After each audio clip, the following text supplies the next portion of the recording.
session, Dr. Balakrishnan is going to talk about valvular heart disease, transplant and other options. Good evening. I'd like to thank Suresh if he's around for this opportunity. I will break my talk down to 4 major categories. One is the role of transplant or LVAD in the treatment of valvular heart disease.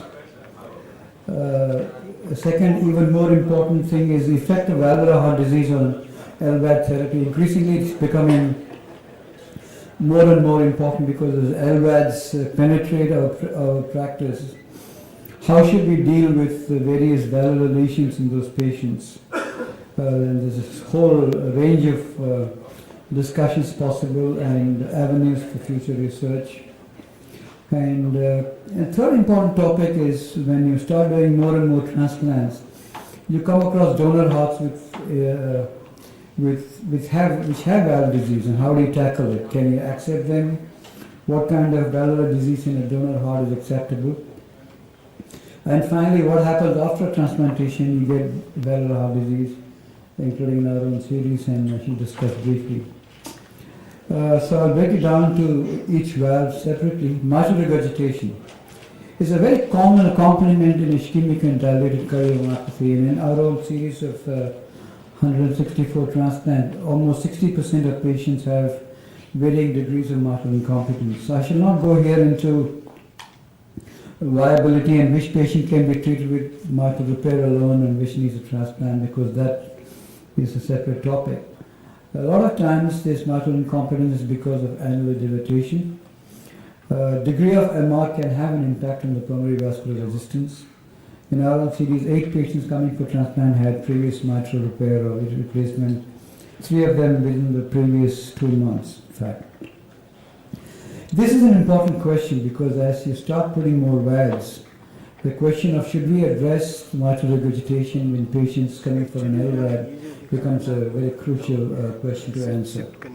It's a controversial subject, like in most things except for the aortic valve when it comes to VADs. Most do not recommend mitral surgery because the left ventricle gets unloaded, mitral regurgitation will become less, and mitral valve surgery does add to the surgery, and minimally invasive. Increasingly now, most of the VADs we do with a small thoracotomy and either on a beating heart or on just ECMO support.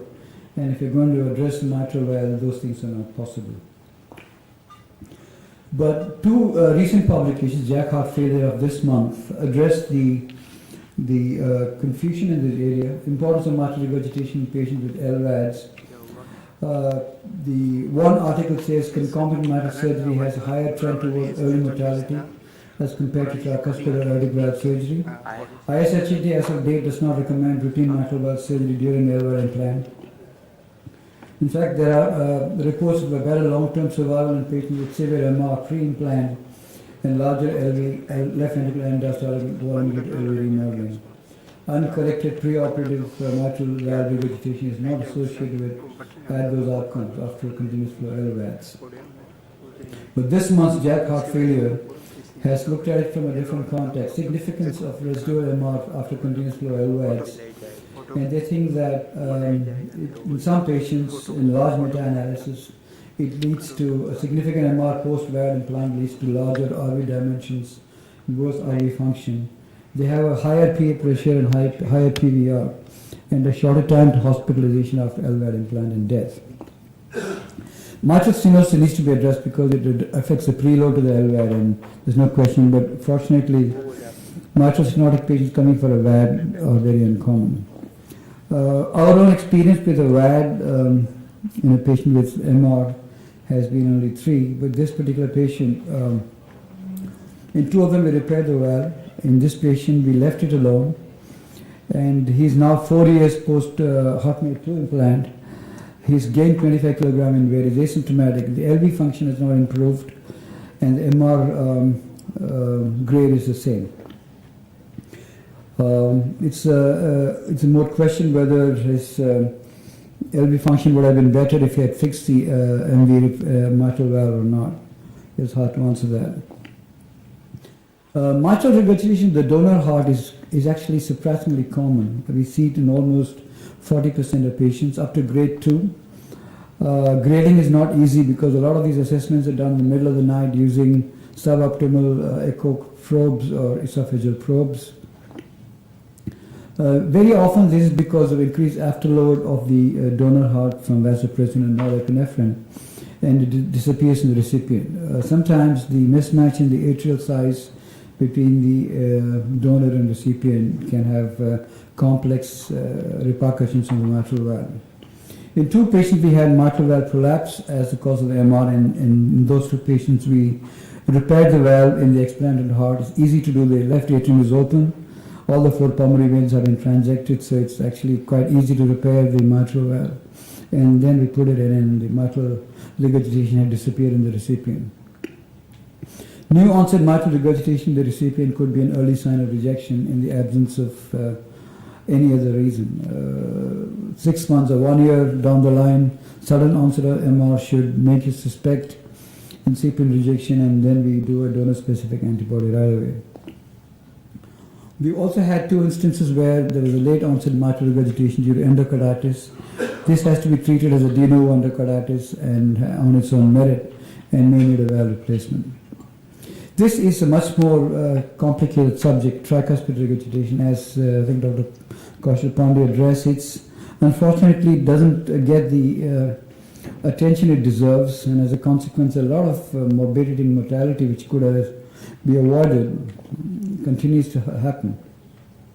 Should tricuspid regurgitation be addressed or not during an LVAD implant? Again, there are reams and reams of literature looking at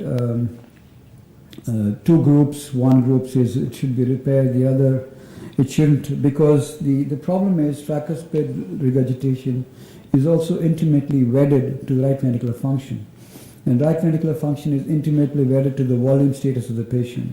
So we have seen patients who on ECMO have a diuresis of 18 or 20 liters in 4 days, and right ventricle shrinks, and right ventricle dramatically improves in contractility. So they're all intertwined. So maybe that's one of the reasons why such conflicting reports exist in the literature. Limited utility of tricuspid repair in LVAD. This is 2016 James Kirkland. And most people would address severe tricuspid regurgitation. There's some evidence that temporary RVAD support patients improve with TR repair. And tricuspid valve repair at the time of LVAD implantation appears to be associated with better survival. Our own policy has been to repair the tricuspid annulus if it's dilated, especially if the CVP is high. If the CVP is more than 18 and there's any degree of TR, we would repair the tricuspid valve. The problem with this kind of assumptions is that increasingly there is a tendency, as I said, towards doing it through a small thoracotomy. And this is particularly useful because a lot of patients who are now coming for VADs are 70-year-old, 75-year-old men who have undergone 3 or 4 previous coronary procedures. So they're not great candidates for a sternotomy and digging the heart out and doing stuff on bypass, because the morbidity is something which has to be addressed. And with HeartWare and now with HeartMate 3, it's quite easy to do it through a small thoracotomy, and if required, put it into the axillary artery. Under those circumstances, the temptation to ignore the tricuspid valve is very strong. Despite this, if the CVP is very high, what we now do is, in the signs of right heart failure, we electively put these patients on ECMO for 48 hours and diurese them as much as we can. And at the end of it, if the CVP continues to be high, we probably address the tricuspid valve. This is the youngest VAD we've done. This child is 4 years old. This is 3 months after an HVAD implant and a tricuspid repair for severe biventricular dysfunction. She had persistent auditory dysfunction and persistent heart failure, and then she underwent a successful transplant. And this is the child 2 weeks after the transplant. This is something interesting. Dr. Jivanandam has been a major proponent of donor tricuspid annuloplasty routinely done in every donor heart prior to implantation. And we've not done it, but it's something worth considering. Prophylactic de Vega repair in the donor heart is durable and decreases the incidence of cardiac-related mortality and TR after orthotopic heart transplantation with improved renal function. With bicaval anastomosis, as we do, the incidence of TR is not as high as you do see with Shumway technique. Nevertheless, TR is common after heart transplantation and depends on the same patient and depends on their pulmonary vascularization at that point in time, the right ventricular function, and how much is the urine output and volume status. Post-transplant with high creatinine or renal dysfunction preoperatively and tacrolimus-induced renal dysfunction, they could be volume overloaded. And then TR happens much more prominently and can disappear with adequate unloading of the volume.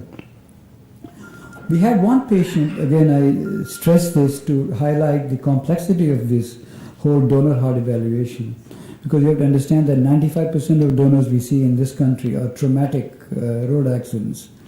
So we had a patient who was very sick. The donor had significant RV dysfunction, but the recipient was smaller in weight. So we accepted the donor. The patient was okay for a week. 10 days later, he developed new onset severe tricuspid regurg, eventually needed a tricuspid valve replacement. And at the time of surgery, the peppery muscle was completely avulsed. I don't know whether it was a traumatic injury to the tricuspid valve or ischemic injury, but this is what the preoperative echo looked like. A very sick patient with a smoke in the right atrium. And as you can see, a low pressure TR, the TR jet, the RV pressure was 25 or 20, but the tricuspid valves are not co-opting, and the CVP went up to 26, 27, and he underwent a tricuspid valve replacement. So some of these patients with valve-related injuries could be because of the trauma of the accident per se. Coming to aortic valve, here the scope for disagreement is less. Aortic valve disease, in the presence of significant aortic disease, LVAD therapy becomes more complicated, and I'll tell you why.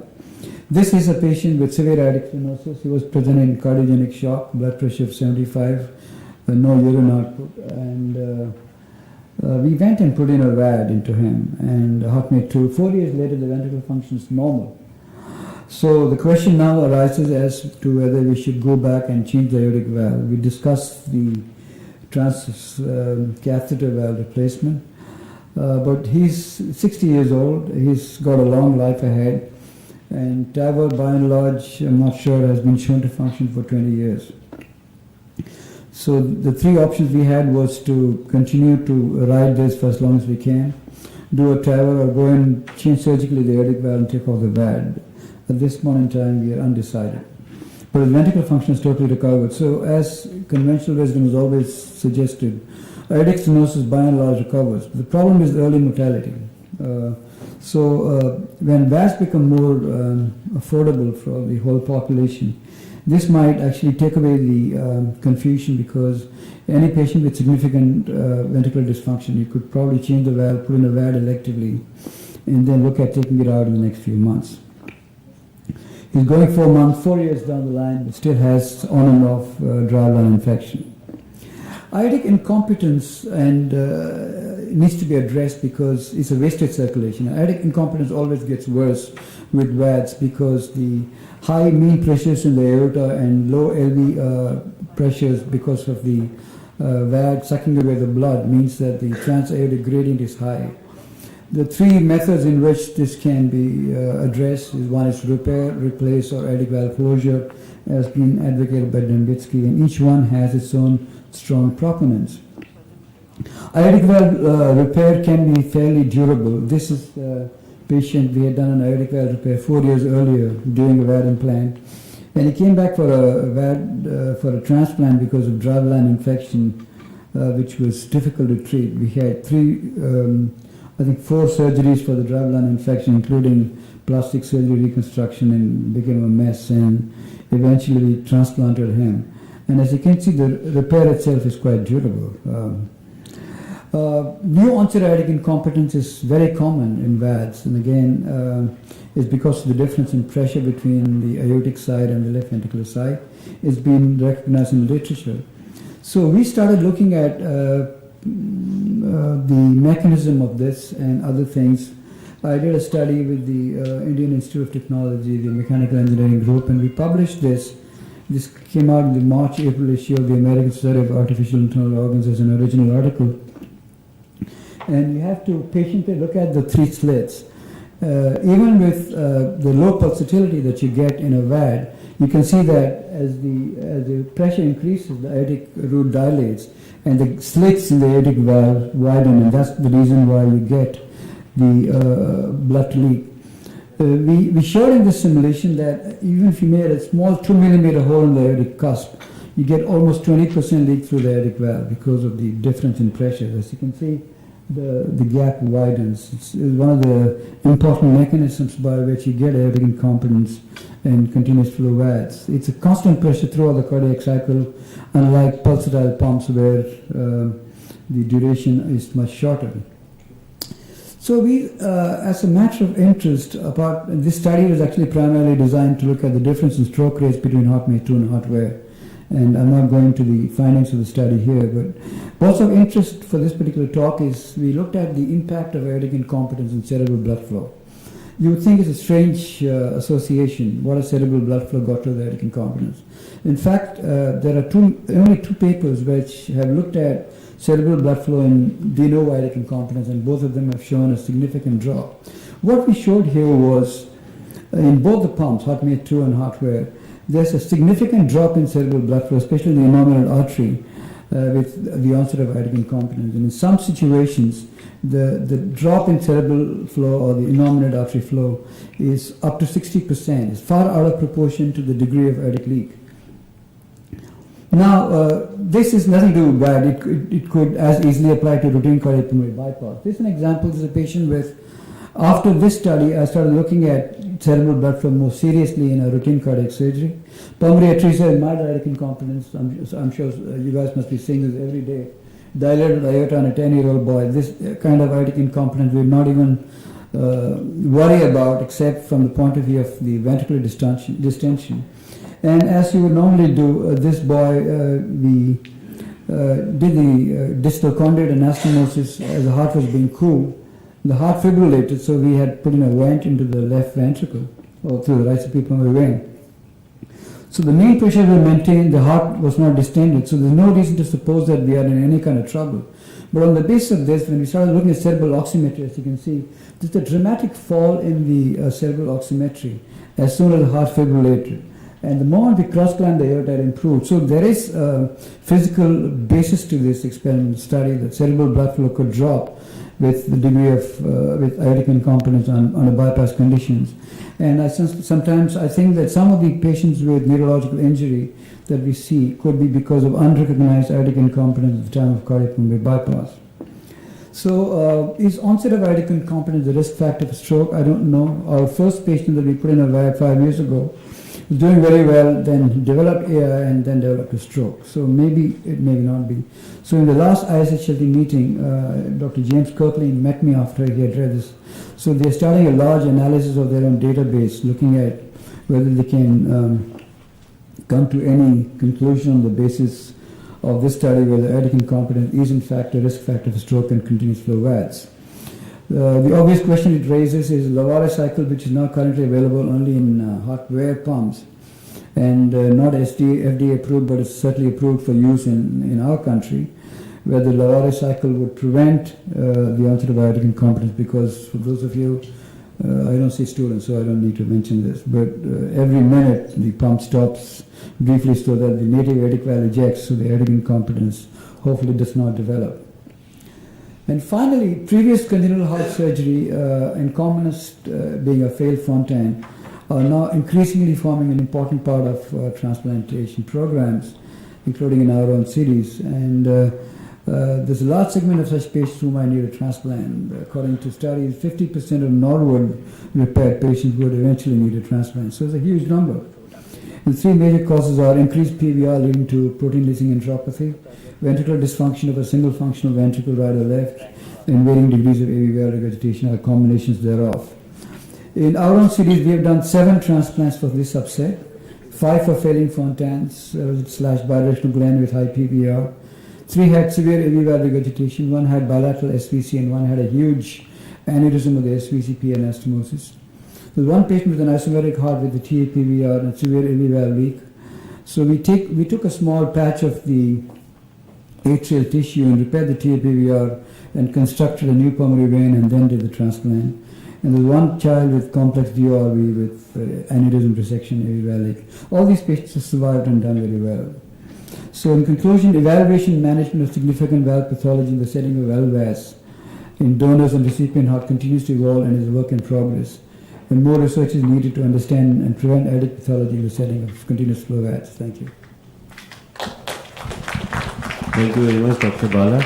So very important to address the valve issues before the transplant, after the transplant, on the harvested heart, when we do the LVAT and all these things. And I think you have the largest experience now in India.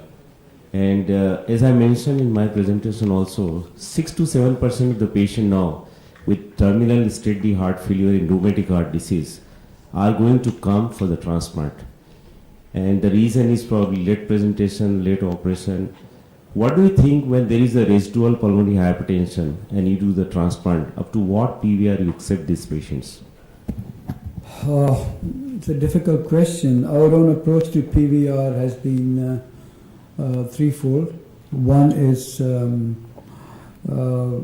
we don't assess PVR on the basis of one test done at one point in time. If the PVR is high, you should address it over a period of time. Sometimes it takes 2 months to assess operability. Put them on milrinone. We've used milrinone for 6 months as a IV infusion. Put them on sildenafil endoblock. That's one, and see how much of it is reversible. The second, which we actually not yet published in a big way, is to look at PVR is not written in stone. You can have a PVR of 5 and still survive if you find a donor heart which is used to that PVR. So if a patient is 45 kilograms, we look for a donor who's 90 or who's a smoker. Sometimes we have banded the pulmonary artery of the donor, waited in the operating room for an hour, looked at the CVP, and if it doesn't go up, that heart would work. And the third, of course, is to look at a heart lung. But heart lung, by and large, is not a very good option, especially in those with previous valve surgeries. In the middle of the night, the damn thing bleeds. Heterotopic is possibly a good solution, but at this point in time, with VATs being available, if the patient has a high PVR, we'd probably put them on a VAT, and usually in a few months' time, the PVR comes down. Yeah, thanks for the comments. Any other question from the audience? I'm very sorry, the heading was transplantation and other options for valvular heart disease. You spoke on valvular problems in transplant. No, I think it's one and the same thing, but About a patient of triple OI disease or double OI disease, which are the cases where it's better to do transplant? No, sir. So patient with ischemic heart disease and heart failure, we always try to do a revascularization. And the patient who has got valvular heart disease, say aortic incompetence, younger group of patients, ejection fraction 15-20%, should we give option of replacing the valve and wait for, or we go straight with this for a transplant? I'm talking younger group of patients. see, now we are entering the domain of, as I said, of viability and a whole lot of other things. So, I understand your question of a topic like this. I don't know how to address. That's why I broke it down into 4 components. So, if I made it, no, I understand his question. I'm answering your question first, then coming to his question next. So these are this is a gray area. You have a patient with poor ventricular function, reasonable targets or poor targets with mitral regurgitation. Which one is going to work where? I think there are one category of patients where clearly with viable myocardium with good targets and severe mitral regurgitation, you're probably better off trying to address conventional surgery by revascularization and mitral repair or replacement. So another category where the targets are very poor, mitral regurgitation is moderate, and ventricular function is poor. And if you are in a situation where donor hearts are not impossible to get, which we are in, at least for the next 10 years, the outcomes are actually going to be much better with the transplant or a VAD. Then there is a category where one or the other might be an option. That's why, as I mentioned, we've had 8 or 10 patients where mitral repair and revascularization was attempted. I didn't mention this. We had one 82-year-old man who had a CABG with mitral repair done, and within 2 months ended up coming to us and we did a transplant because it didn't work. So clearly the surgeon at that time thought it was viable, and so I think that is still work in progress in terms of one gray area where, but today we have an option that if you did attempt a mitral repair or a conventional revascularization and it's not working, you don't have to give up. You can put them on ECMO if they're sick and go on to a VAD right away. No, so that thing already been discussed out, addressed in so many forms. My question is different. My question is the purely valvular heart disease. Patient, young 20-year-old guy has got severe aortic regurgitations. EF is 15-20%. Now, should we give? I think we should give a chance. I would attempt to repair address the valve primarily. If it doesn't work, you always have the option of a mechanical support, and then listing for a transplant. But in aortic regurgitation, mechanical support also will require some modification. Yeah, sure, but Closure of valve. no. If you have severe aortic regurgitation, EF of 15%. Severe aortic stenosis, EF 15%, there's less confusion. You probably change the valve in any case.